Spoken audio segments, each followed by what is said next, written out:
Nang tinanong ni Bettina si Caroline kung bakit niya pinagtatanggol itong si Bingo, matapang naman ang sinagot ni Caroline na mahal niya itong si Bingo. Kaya nga natememe itong si Bettina nang marinig niya ito.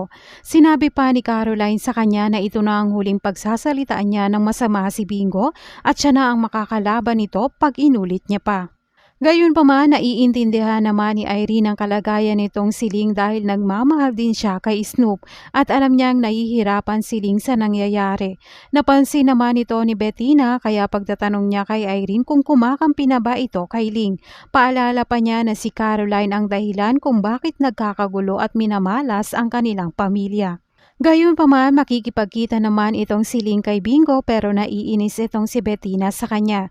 Pero walang makakapigil ngayon kay Ling na gawin ang gusto niya dahil mahal niya itong si Bingo. Sa pagkikita nilang dalawa, masaya sila at nasabi ni Bingo kay Ling na kahit komplikado ang buhay nila ngayon para sa kanya ay simple lang. Dagdag pa ni Bingo na mahal niya itong si Ling.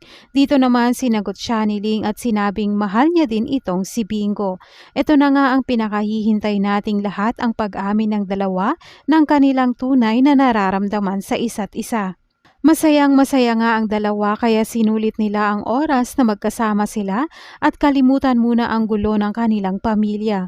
Ngayon nga'y alam na nila na mahal nila ang isa't isa at sinabi ni Ling kay Bingo na one day kapag okay na ang lahat, magiging sila na. Samantala, dumalaw naman si Papi at Mamang sa kulungan at nasabi naman ni Ani sa kanila na sana itanggapin nila ang lahat ng ibibigay nito kay Bingo. Kaya kinausap niya si Sherwin at dito na sinabing ibigay lahat kay Bingo ang kanyang bahay, lahat ng property pati na rin ang GLC. Nang marinig naman yun ni Sherwin ay hindi niya nagustuhan.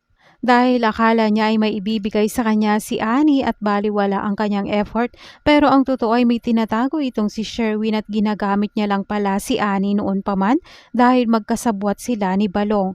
May utang na loob nga itong si Sherwin kay Balong kaya pumayag siya na kuhanin ang tiwala ni Annie para magamit ito sa paghihigante sa mga Chu.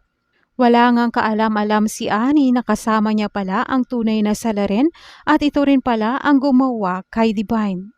Kaya nga ang tunay na salarin pala ay itong si Sherwin. Yan ang mga exciting part na dapat nating abangan sa susunod na episode ng Can't Buy Me Love.